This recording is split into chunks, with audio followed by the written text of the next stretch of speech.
Welcome to Chillin' 101. We hope this video helps. You'll start by confirming essentials. Airplane mode must be off and Wi-Fi or cellular active because Control Center depends on those services.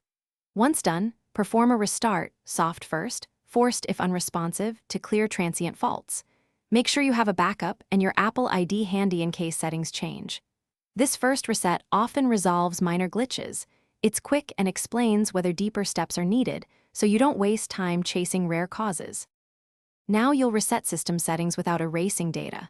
Settings right arrow general right arrow transfer, or reset right arrow, reset all settings clears corrupted config that blocks Control Center.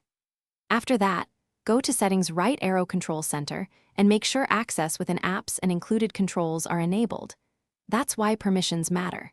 If you use shortcuts tied to Face ID or Touch ID, temporarily disable them to rule out authentication conflicts. These steps fix most software-level causes by restoring sane defaults, while preserving. Finish by updating iOS to the latest version because system updates patch Control Center bugs and driver issues. Once updated, test Control Center from the lock screen and an app. If it still fails, restore the device from a recent backup to eliminate lingering corruption. If restoring doesn't help, contact Apple support or visit an Apple store for diagnostics. Hardware faults like a damaged touch controller can mimic software problems. Quick tip: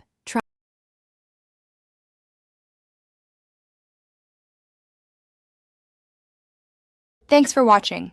Consider subscribing if we helped you.